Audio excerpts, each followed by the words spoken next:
Thanks for downloading this episode from Teachers Talk Radio. You can find the full schedule and listen back to all our shows at ttradio.org. Enjoy the podcast.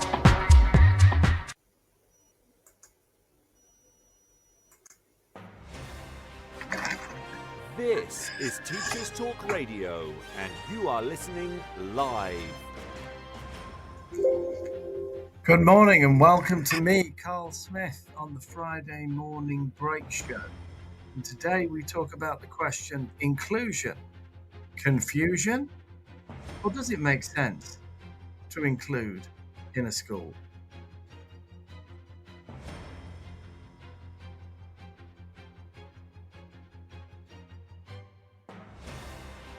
This is Teachers Talk Radio, and you are listening live. Tune in live at ttradio.org, or to join in the conversation, download the Podbean app and search Teachers Talk Radio. Follow the hashtag TTRadio. Tune in, talk it out with Teachers Talk Radio.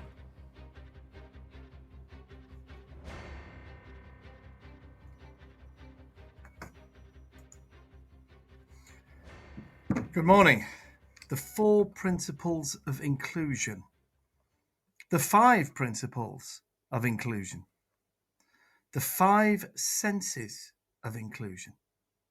The 7 dimensions of inclusion.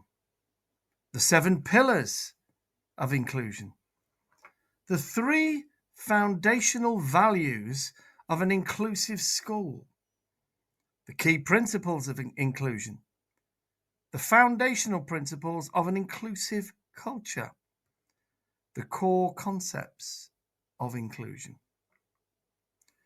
All these descriptions of inclusion can be found on the internet, and there's plenty more where they came from. Inclusion is a bit like good teaching. You know what it is, but you can't quite pin down what it looks like, or even what it feels like.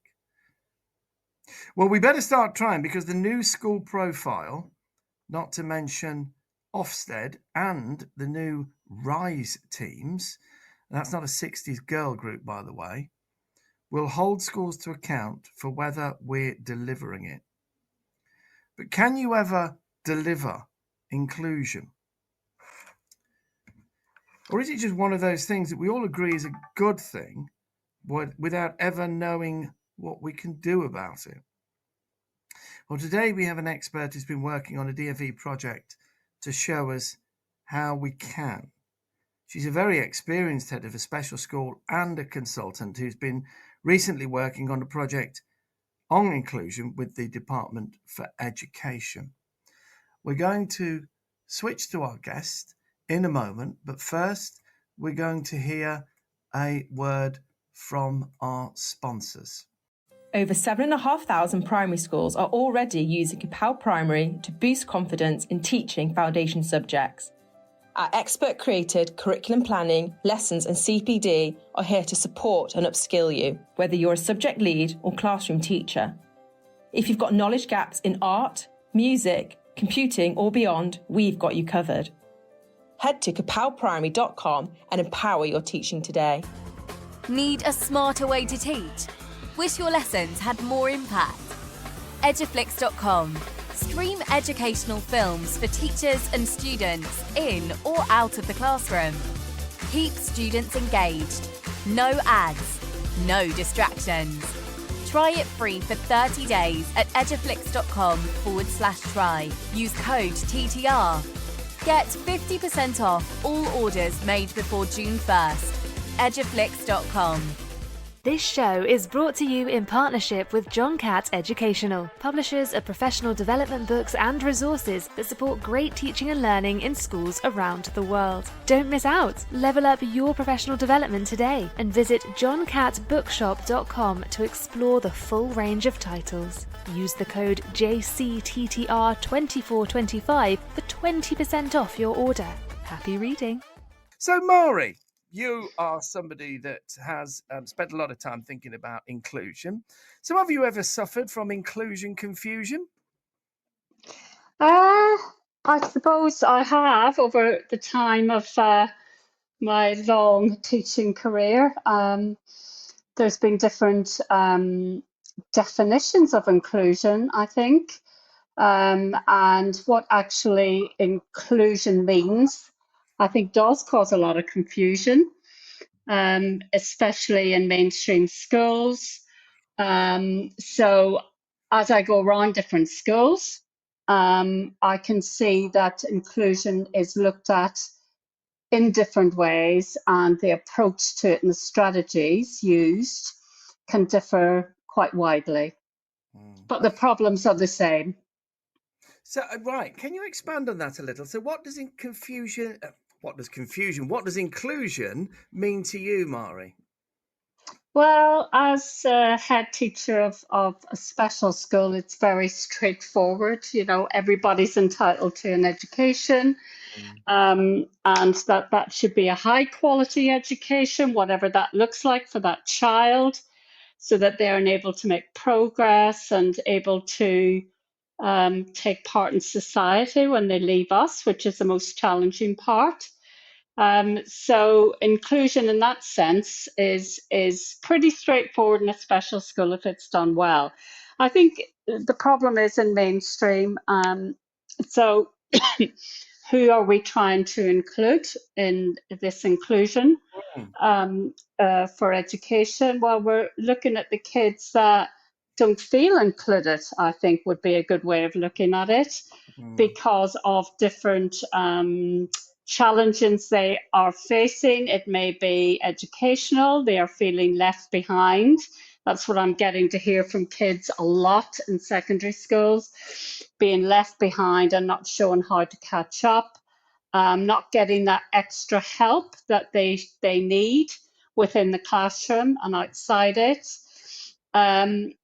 Children who also are not included or find themselves isolated due to emotional and mental challenges they are facing. And again, the support may not be there for them to be able to overcome that challenge, because of course, all of this costs money, doesn't it? And we know from the recent declaration that the government is not looking to support what may be needed across those schools at the moment. So it'll be interesting to see what comes out from that. But yeah, so I think inclusion looks very different right across the board, right from nursery up to university and on in employment as well. So yeah, lots of different things there. That's really interesting, because you've gone in a tangent that I wouldn't necessarily have expected, or isn't typically expected, which I think gives us an element of wisdom that isn't often heard, which is that rather than getting hung up about defining inclusion and saying which groups therefore we're referring to, you're just starting from the principle, Mari, which I couldn't agree more with, that every young person is entitled to a good education. And as a person working in school, your job is to ensure that you are doing everything you can to include anybody that is in front of you in that education and provide them with the best possible start in life. Is that a fair way of putting it?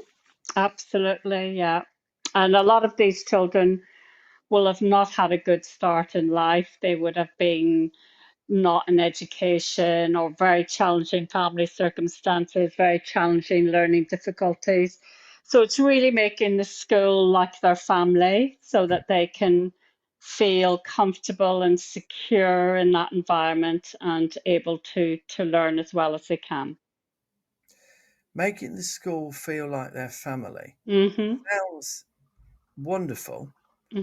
It really resonates, I think, with anybody working in education who likes to feel that their school will do that.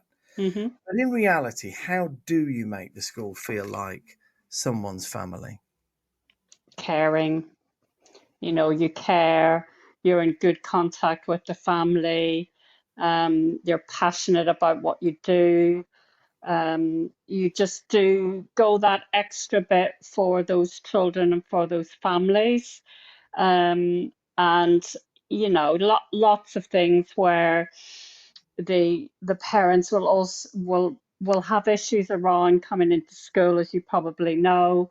So it's that non-teaching role, like a family liaison officer, where they can talk about their current issues, whether it's housing or financial or marriage breakup or whatever it happens to be.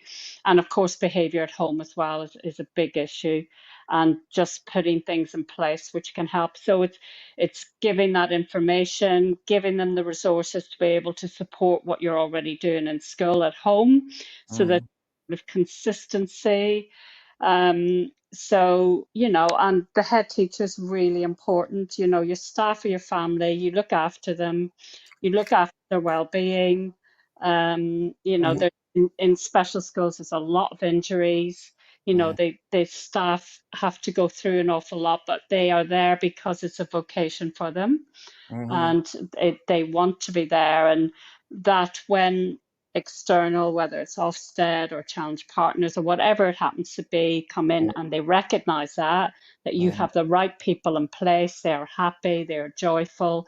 That is a great thing for me, because my school or my schools are my families, and you just look after them as a family. That and at the core of it is your children, that you are doing the best for your children that are in school.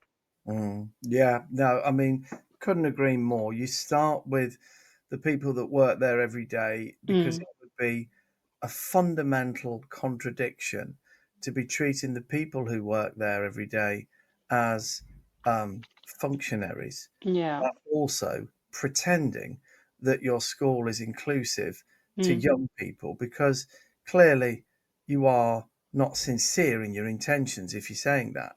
And I do hope that schools do recognize that you've got to live this stuff, haven't you? You've got to really believe it. You can't play at it. That's right. So, Mari, if I were being cynical, and I wouldn't want Not to, like you, Carl. as if I would, but Yeah. if I were being cynical, I might say, well, inclusion, just another way to cut spending. It's just another way to deliver better value, in that euphemism. So really, we don't have to give these kids a specialist setting. We'll just throw them into the mainstream. We won't give them the money and the support they need, because we'll just say to mainstream schools, get on with it. Is that what's going on here?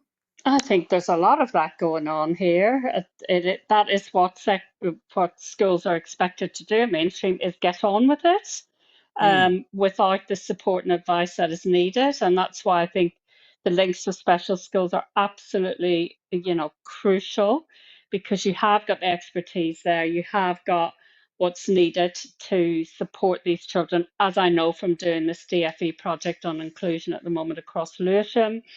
And the stuff that you can put in place is stuff that they cannot do because they haven't got the funding or the expertise.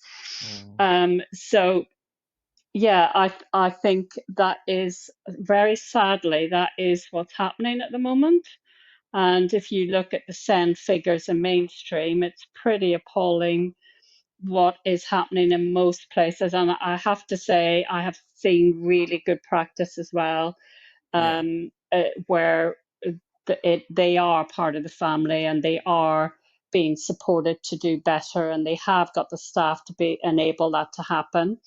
But the vast majority, it is not the case. And yeah, it's very sad. And actually, I don't think things have changed very much over a long period of time. No.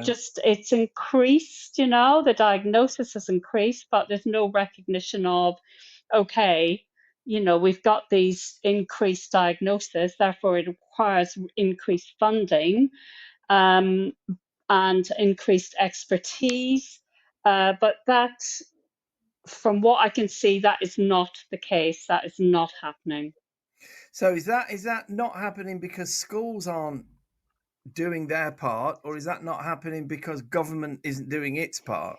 Oh, I think very few schools would not want to be seen as inclusive, whether they've got the knowledge to be able to do that properly, or they are making half-hearted attempts because that is all they're able to do. But I do think this lies at the government's feet, to really, champion this. And I did have quite high hopes with this government, but what's coming out at the moment is not what I'm wanting to hear at all. Well, let me go on to that, if I may. So you've been involved in a project in Lewisham on inclusion. So can you tell us a little bit more about what that project involves? So we're working with the secondary schools to look at what inclusion looks like in that school, what support, so they create what they need. So we're just coming in listening.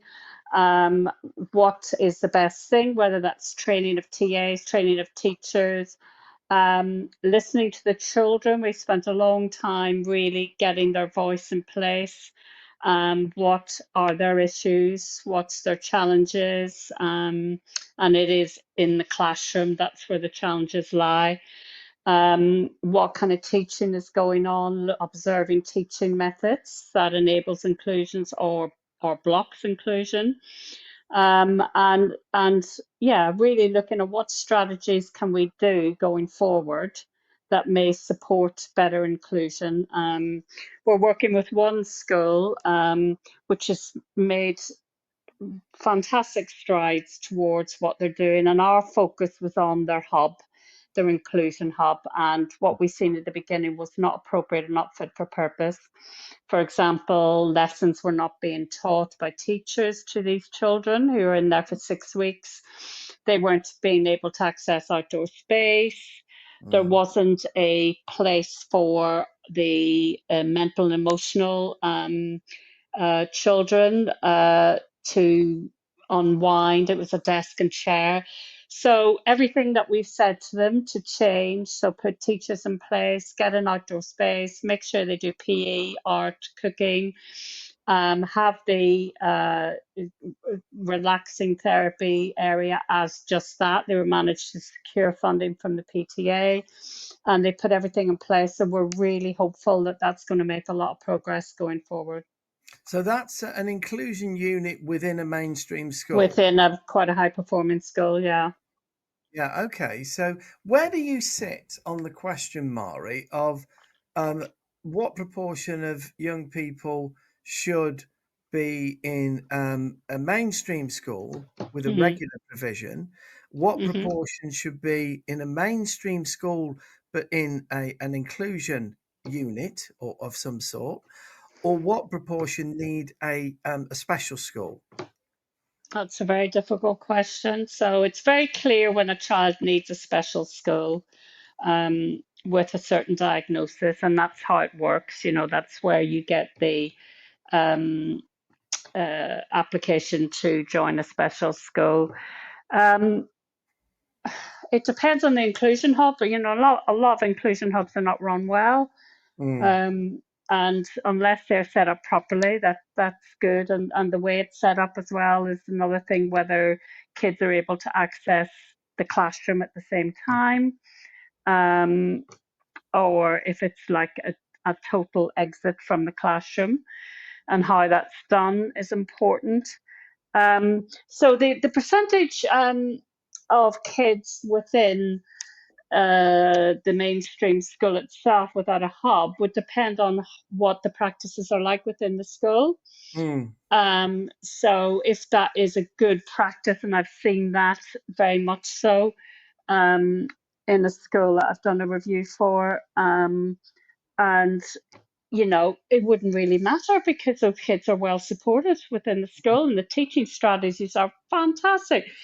For example, they do checking for understanding.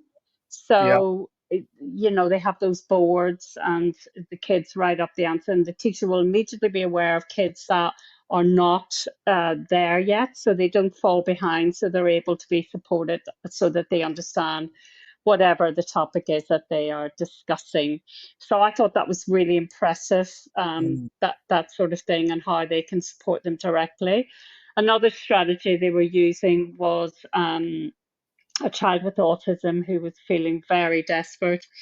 And they've set up a hub for autism within the schools, very early days. And during form time, that child is taken out with a group of buddies, and they then discuss about what the issues of the week were, how they can support them better if they are feeling stressed at a certain time, etc. And that works really, really well. And it's quite a two-way thing, because the children or the buddies who don't have autism, we're talking about how they can feel very anxious at times and when they feel anxious. So it was really, really good. I was really impressed with their systems that they have in place. And that's just a normal mainstream school who really care about the children, make sure the curriculum is adapted to the needs of these children, and pastorally, supporting those children within their forms so that they can be happier. And that child was very happy. I could see that when we were in that circle time with them. Yeah, I know. So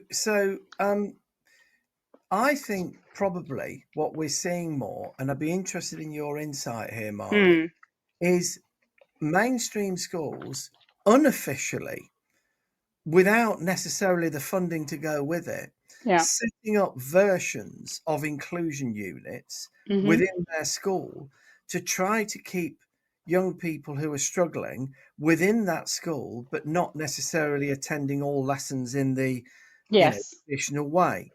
And you can tell me if this is wrong, but they're doing that basically out of the goodness of their heart, because they want to do the right thing, but they're doing it with often very little in the way of resources. Is that Right. something you're seeing? Yes, definitely. They are having to scrap around to get the money for what they know is the right thing to do. And these kids, if they're not supported well, then end up being placed somewhere else or excluded, or not able to access a full-time education. So it's where there's a will, there's a way, isn't it? And some things are more expensive than others. But I know when there is a real moral imperative when I walk into school to make sure that inclusion works well within that school. And it's challenging, but they're able to do it.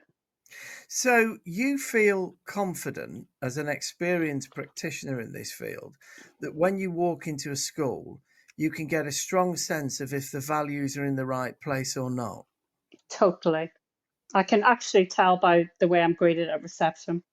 Really? So Yeah. what is it?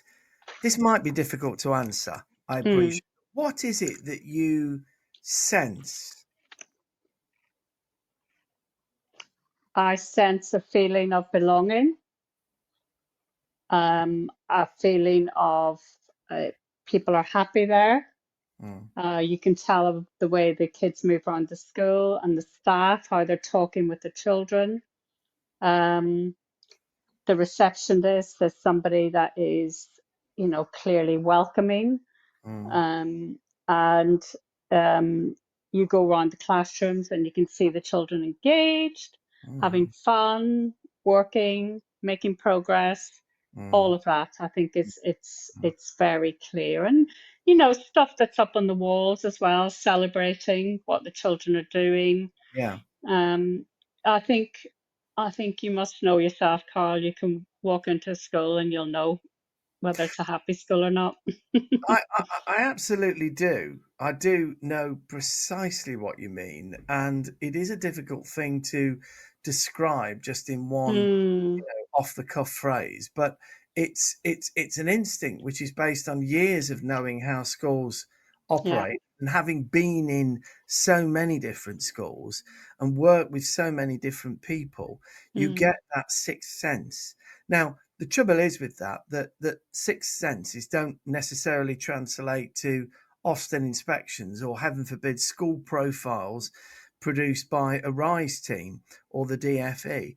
So is there a danger that some schools that genuinely are trying to do the right thing and have their values in the right place are not necessarily recognised, while schools that are good at selling the concept that they're more inclusive are actually given a high profile or a big tick. But the reality is quite different. I don't think so. I think, having gone through Ofsted recently, I think it's changed, and I think a much more caring process. That's my personal experience. Mm, Very thorough, and I don't think somebody selling something would get away with, getting a tick from Ofsted. no. And I think Ofsted are very aware, when they walk in somewhere, what that school is about. Mm, And I think the thread of inclusion going through the framework at the moment, will be very helpful to support the appropriate judgment that comes out at the end. mm, And I think offset inspectors are extremely thorough, and they dig under what the leaders are saying, or selling. I think if you're selling, you're in the wrong business. It's not about selling, it's about, this is who we are. Go mm, and have a look. This is where the best practice is. mm, Talk to the children if they're able to communicate that way. Talk to our staff, and you'll get the picture from that. And of course, the practice within the classroom speaks volumes. right. So yeah, I feel more confident than I have in the past about Ofsted, I have to say, and that's just, it might have been a one-off, but from what I'm hearing Mm, from other schools, it is a more appropriate process, and I know it's probably going to mm, change again soon, but yeah, I do think special schools should have a separate framework. I think it's unfair to be judged, in line with what mainstream is delivering, because a lot of it is not applicable really. But yeah, if you had to talk to me 3 years ago about Ofsted, I would have been absolutely scathing. But I have changed my mind, I have to say. That's nice to hear. Mm, It's reassuring to hear. Now, I think one of the things that bothers people is that they don't quite know who's going to walk through the door. So, agreed. are you, as a head of a special school, are you of a view that certainly the lead inspector, if not the entire team, Mm, when they're judging, what a special school does, should they mm. be people from that background themselves? Absolutely, absolutely. Their training has got one session on SEN. It's not enough. That may change because of the inclusion agenda. But and the two that we had were people who had the appropriate experience, understood our curriculum, understood assessment, were able to repeat back exactly what we'd said to them, which was very reassuring for us, because obviously we felt there was clarity around the systems Mm, and the curriculum that we were delivering. They got special skills. That is so important, and if you're due an inspection, do look up the profile of the inspector and make sure that you feel they have got the appropriate skills to be able mm. to inspect your school. Yeah, because if not, you now have an opportunity to That's raise right. concerns, don't you? Yes, you have lots of opportunities during the process now, and a phone number. Mm, If there's anything that's making you feel uncomfortable, mm, or anything where you think they're not getting this, they're not getting this, and mm, repeating back what they've said to them, because they have to make notes of everything. mm, And if they're not quite getting it, can you repeat back what I've said to you? And if they're mm. repeating it the wrong way, or you feel, no, you haven't got that, which is often the case in special schools because of, different terminology that we Yeah, use. yeah. And you can then say, no, can we put this on record that that's Mm, not appropriate? This is the way it is. So right. there's lots of things, and there's a phone number as well, which is, if you need to use that, you make a complaint about the inspector or whatever, you can do that on the spot now, rather than go through all that process that you have to go through.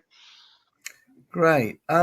If we get back then to the meat of the topic about inclusion, Mm, is it, Mari, that schools don't actually, on a wider level, have that much control over inclusion, in the sense that the admission system largely determines your intake, and that admission system has faults in it, which mean that certain schools are incentivized mm.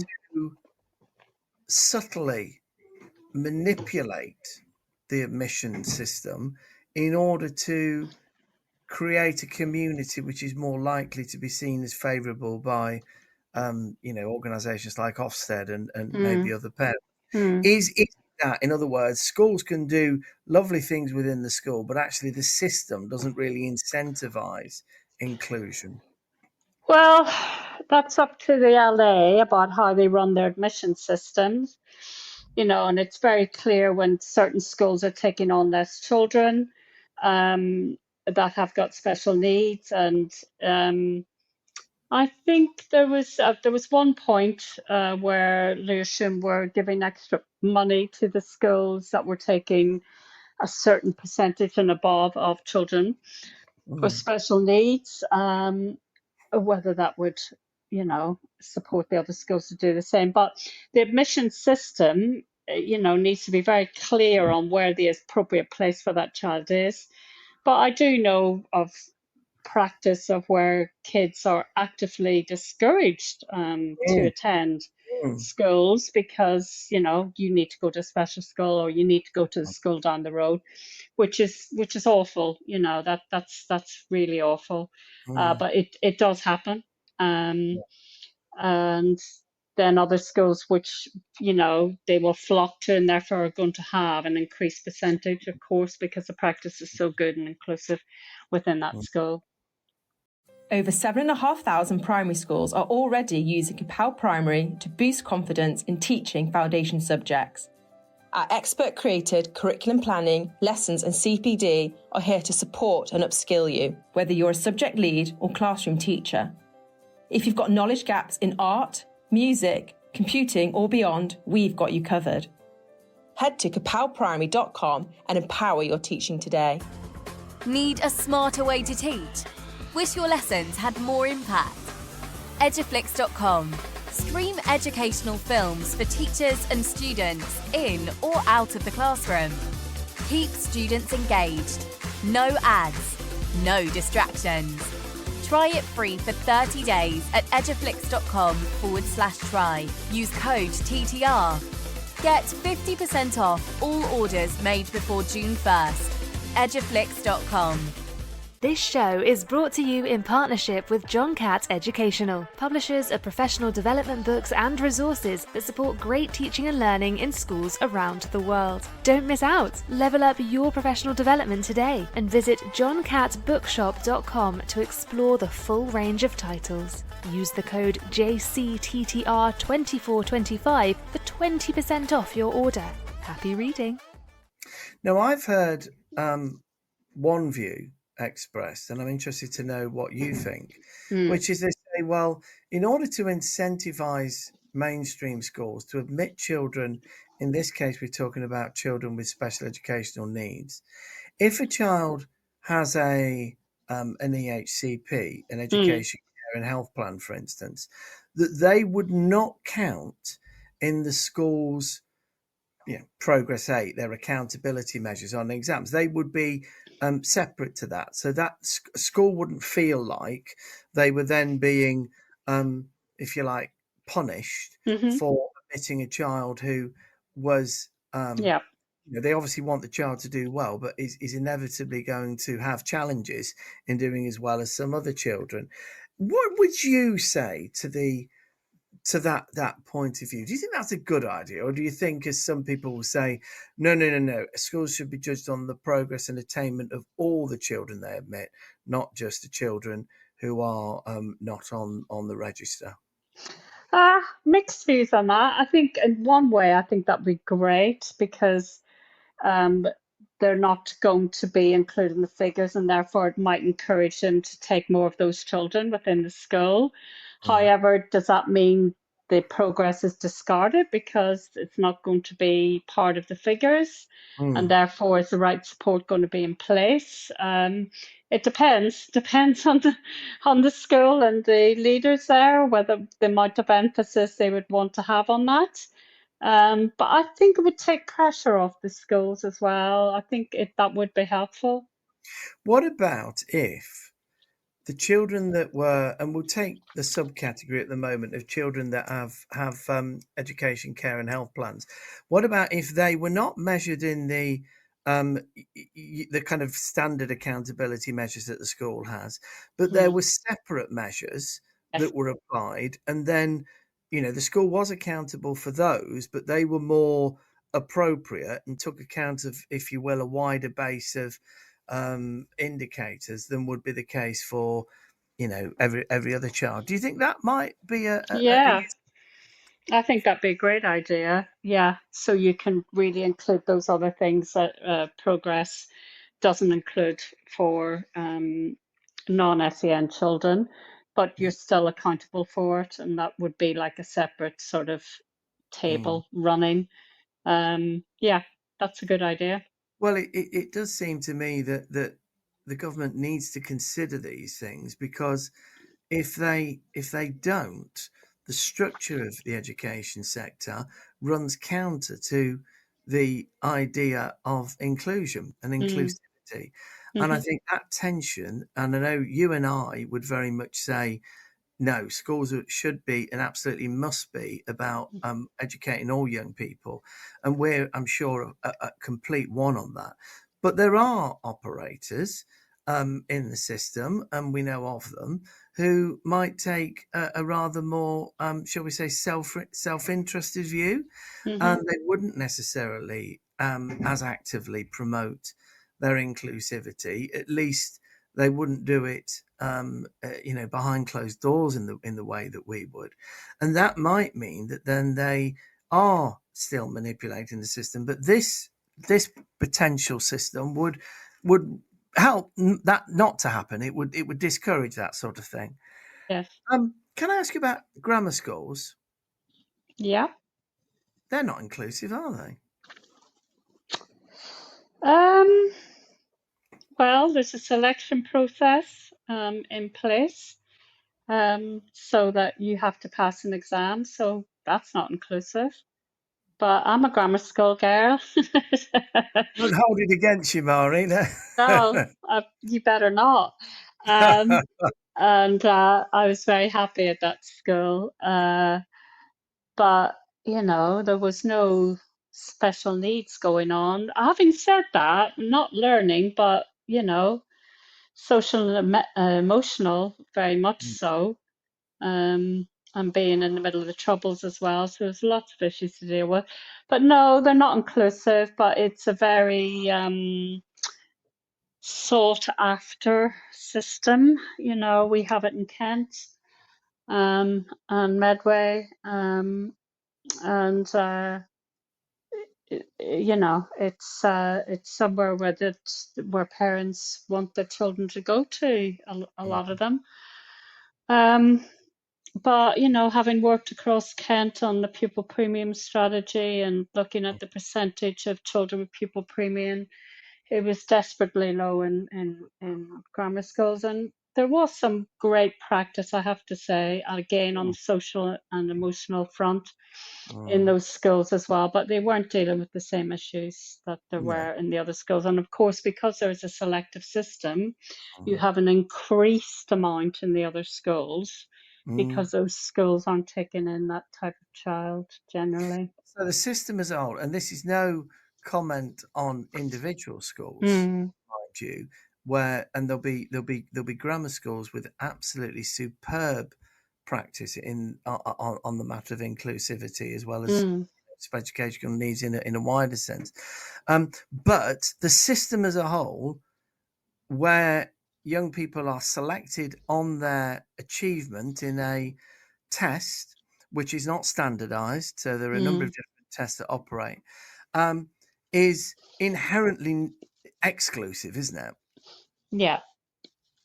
And that then makes it difficult for schools. So I'd imagine if you were in a selective authority and you were not the grammar school, it would stick in your throat a little bit to hear people, saying we're going to hold you to account for inclusivity when the system that's been enabled by the state, because the state allows this state of affairs to exist, the system has allowed a situation which is inherently exclusive.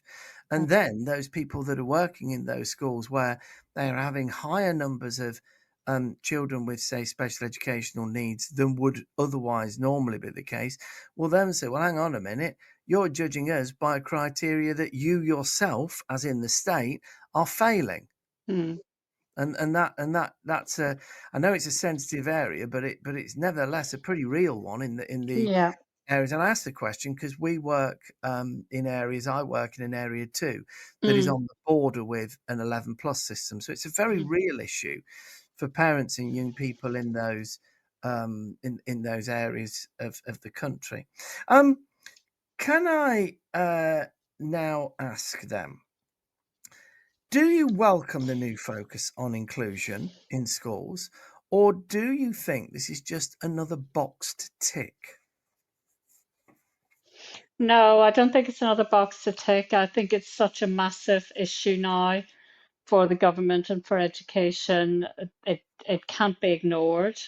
I think it's something that's been asked for quite a long time. And I think you can't tick a box for inclusion. It's just too complicated. And I would hope that the emphasis on that will improve practice across the country. That I think that's the idea anyway. I hope so. I mean, I think most of us would agree with that sentiment that it certainly shouldn't be a box to tick. It should be something that's sincere. And we live in a fractured society, an increasingly fractured society. And I think many of us feel that that needs to change, because if it doesn't, the social problems and the anger in society that we've seen over recent years is quite likely to continue. But nevertheless, I think what schools are afraid of is how that translates into practice and how they might be held to account and whether that's unfair. Because to cite you another example, Mari, when you look at Ofsted ratings over a 10-year period, it is very evident that if you are a school in an area where there are relatively few children who come from disadvantaged backgrounds or special educational needs or have special educational needs, you are much more likely to be given, when they gave whole school ratings, an outstanding or at least a good, much more likely. And if you are in an area where children are much more likely to be from a disadvantaged background or have special educational needs, you are much less likely to get those top grades. So the reality is that the system is, or has been in the past, inherently loaded in favor of being in a school where there are more advantaged children. And that means people generally are very wary of these initiatives and these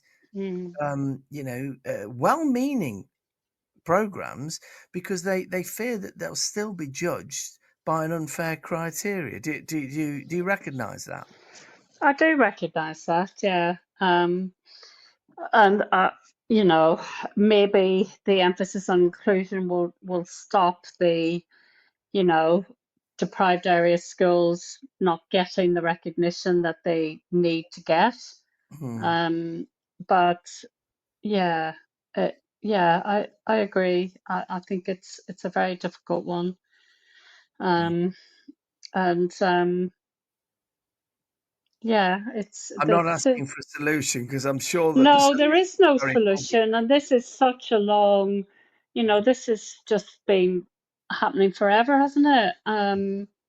And what the answer to that is, where you've got areas, particularly in Kent on the coast, that, you know, it's just the deprivation and the lack of aspiration, Yeah. you know, lack of going to university, although that's not the most important thing, the lack of progress, lack of, you know, just is massive. It's really massive. And it's sad because poverty seems to infect every part of life, you know, less likely to be able to get a decent job and earn, you know, the appropriate wage, are more likely to earn an awful lot less than somebody who's coming from a well-heeled environment. But yeah, it's difficult one, isn't it? It's a very difficult one. What I would like to see, and it was heartening to hear you speak earlier about this, is that what we should have is a system that's rather less, from an accountability point of view, rather less judgmental and, if you like, cliff edge, high stakes, and rather more considerate of the complexities of the community schools serve, rather more entering schools in a spirit of wanting to help rather than wanting to condemn, Mm-hmm. and to understand that schools that work in those communities have a constant struggle, and often, and I work in the Midlands. I won't bang on about money, that's a show for a different time, but you know, schools in this part of the country have not been well funded over a long period of time, and it makes a very real difference over that time. But regardless, the people that are working with schools but outside of schools are a little kinder, a little more forgiving, and a little more supportive. And they come into the system with the view that the vast majority of people working in education are doing so with great sincerity and integrity, and have chosen to be in this sector. And as you said earlier, Mari, we don't make millions. Well, most of us anyway. I can't speak for, you know, the odd one, but most of us do not make millions out of this, and are not in it to make millions out of it. We've understood that from the start. We are here because we believe it's an important service, and it's something that we're passionate about doing. And if then people feel like, you know, government and inspectors and the Department for Education are all on the same side and are all working towards the same objective, and they are supporting one another, I think that we would get a great deal more trust in the system, and then a lot more of the fears that I've spoken about being judged or the system being loaded in one way or another. People will be a bit less, if you like, defensive about those things. They maybe think, well, okay, there's a recognition that they know the world is a long way from being perfect, and we just need to work with people to help them make it as better as they can. So, Mari, summing things up then, you are very experienced. You have worked in this field for a long time, and the work you do has no doubt affected hundreds of thousands of young people. So, what last piece of advice would you give to anybody listening who wants to make their school, or even just their classroom, a more inclusive place? I would say go and visit your special school, go and take advice, listen to the children, listen to the teachers, put the training in place that is needed. Look at what you're trying to achieve for your school. Make sure that's a very clear message across the school and understood. And talk to the parents as well. I think that would be a very good start. Yes. Listen, learn from others, and keep an open mind. I think, you know, and I think that's a very good place to start. Listen, Maury, I'm going to finish the show at that point. Thank you to our listeners so much for listening today. And a number of people were engaging as well with comments and things, which are much appreciated. Sorry about the technical issues at the start of the show, but technology is what it is, isn't it? Listen, It is. it's been great to listen to you today. Fascinating, and it's such an important topic, inclusion, and the discussion will never end. It'll keep going on, but I think it is very much in the news and very much in people's thoughts at the moment. And I think you've given them some really good advice. You've been listening to Teachers Talk Radio. Tune in live and listen back at ttradio.org. We look forward to hearing from you next time on Teachers Talk Radio.